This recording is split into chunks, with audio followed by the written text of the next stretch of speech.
Oftentimes, you've spoken about the the quality of Nigerian luxury products. Mm-hmm. I'm of the opinion that the Nigerian luxury product brands, they get the branding side very well. But you have the opinion that the product side also must align. Do you understand? We don't okay. We don't even get the branding now. There's there's no luxury Nigerian product, and yeah, we The don't know brand is not what. even right, I mean. No, we don't know what luxury means.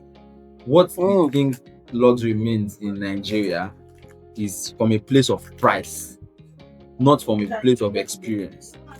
And luxury is all about experience. And I'll give you a very rich case study. I'm not tearing any brand down, and I'm sorry if I'm going to mention brand names, right? I'm not trying to tear anybody's brand down, and I'll mention certain brands. If you go to, and I'll use Ikeja City Mall as an example, we can do this research maybe on your free day if you're in Lagos. Let's just do this research, and I'll show you a couple of things. If you go to a Tommy store, right? You go to Adidas store, and then you go to NAC apparel. NAC is positioned as a premium Nigerian high street to an extent brand, right? Yeah. And then you have Adidas and Tommy. The experience you get from your Adidas, from your Clark, from your Tommy, they are more premium than a brand that is saying I'm a premium brand. And this brand, the Adidas, the Tommy, the Clarks, they are not premium brands. They are mid-range brands. Your June London is a mid-range brand. Yeah. Your Clark is a mid-range brand. But then they have once you walk into any of their stores, they have the look, the feel, everything about them is more premium than a Nigerian brand. And that's why even though we say premium luxury, whatever, I think the only brand that is doing something close to maybe premium or premium luxury, even though I still don't agree that it's premium or luxury, is Vanifuga. You could have what we have are brands that are slightly above a mid-range positioning. Would you buy Vanifuga of 100,000 one piece of product, $100,000, or you buy a Gucci $100,000? You buy a Gucci. Why? Because even to an extent, if Gucci has a resale value, you want to resell it, you can get at least 80% of the money. If you buy one Fuga $100,000, you don't have a resale value. But why is that? Is it because the competition is local or the global? It's because we do not act, and I'm not excluding myself, right? No, because I totally disagree with you. We've not act the concept or the business of creating luxury. Even our hotels and hospitality industry itself. It's not luxury, but then you call it luxury. You go to Protea and they are telling you, oh, it's luxury hotel. And then when you look at it, this is not luxury. What we think is and I think is a societal thing, right? Where everything that we do is more aspirational, not luxury. And I think that's like the best way I can explain it. And I'll give you a case study. Someone that cannot buy that can't buy maybe your Gucci, right, would buy a Nigerian brand that is expensive. Why? Because if I cannot afford the Gucci, I can afford this. It's aspiration that maybe one day I'll be, one day I'm going to be there. It's not a case of maybe I can. It's not a case of maybe I have so much money and I'm trying to throw money away. And I'll give you. Sorry, I'm sorry I'm using this person as an example. Hush Puppy. How many Nigerian brands was Hush Puppy consistently, showcasing and putting on when it was disturbing the internet?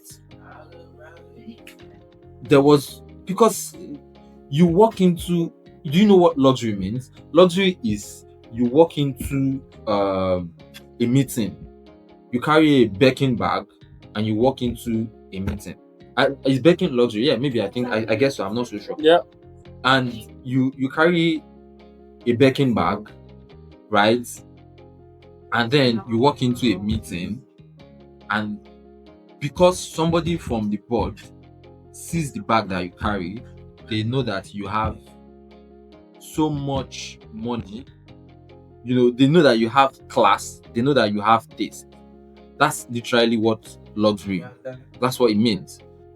We've not asked the concept of luxury is experience. Same as car. If you pull up in a car now, your rep kind of increases based on the Exactly. It's very aspirational. You can, and for example, Innocent will tell you they create luxury Nigerian cars. But would you rather have Innocent or you have a Rolls Royce? Do you get? So it's a is it product quality that makes a brand luxury? it's more than product quality. It's the entire perception, it's the entire experience, it's the branding around it. It's the But Nigeria, branding. they do a lot of branding now. It's because we think branding starts and ends with visuals. It just doesn't start and end with logo, with your colors, with your photography style, with the quality of camera. The storytelling alone itself. I did some things for fashion brands. I think I mentioned it to you. I did a bit of things with fashion brand, right? And then I was researching certain campaigns, right? And I can tell you for a fact that even when you see a Gucci production, you know this is a Gucci production. When you see a Zara production, you know, oh, okay, this is a Zara production. And when you see a Nigerian luxury production, it doesn't meet the standard of a Gucci production, but it meets the standard of a Zara production, which is mid-range brand. So what we are selling is aspirational brands, right? Aspirational brands, not luxury brands. Luxury, the experiences of luxury that luxury brands that they create, the showroom, the when you walk into a mall or you even see a video of a luxury brand, the showroom of a luxury brand, you can tell the difference. We don't have that. And which Nigerian sector has it? I don't think any. That's what I'm saying. We do not have luxury experiences. That is Nigerian owned, though. I do not think So it's a pure cultural and society problem at large. Yes, exactly. Yesterday somebody saw the office of DBA where they were holding their executive, and the guy was pointing out like, "Look, what is this? This should be a high level." It's a cultural problem, to be honest. It is a cultural problem. So we've not really asked the even the storytelling to create luxury brands. We've not done it. You see that we don't have the money to produce something like that. So it's not because we don't have the money. I worked in alcohol sector slightly. No, not slightly, for a while. And I can tell you that when you see even the brand guide, the kind of stories, the concepts, the executions and everything for luxury brands, you can see the difference. You can really see the difference. And it's with us, we have the anyhow culture. We have that anyhow culture problem. And I'll say something. Some people might listen to it and feel, I watch most of the series that I watch, or it's not because I watch a lot of Nigerian movies. I have sisters that love Nigerian movies and I sit with them through it, and then we watch Nigerian movies and all, regardless of where it's being played, either YouTube, either Netflix and the likes, right? But I can tell you from an execution standpoint, when you see a good series or something that is done for a particular audience, this is done with excellence. So we have like excellence culture problem. We have Yeah. that. There- So there was- so we now take that same culture to say, I want to build a. If you are building a luxury brand, is not 100,000 naira per shirt. I mean, we have a guy selling a shoe for 15 million and he's using 100 naira envelope to try. How is that luxury? But the guy is telling you that this is luxury, footwear. But that's not so that's what I'm saying. There's nothing like luxury. From a product quality, the guy's product might be 100 times better than the Gucci product. I don't know. I mean, right? But then when you see the product quality is A to Z. That's the gap that we have. The gap is A Yeah. to Z entirely.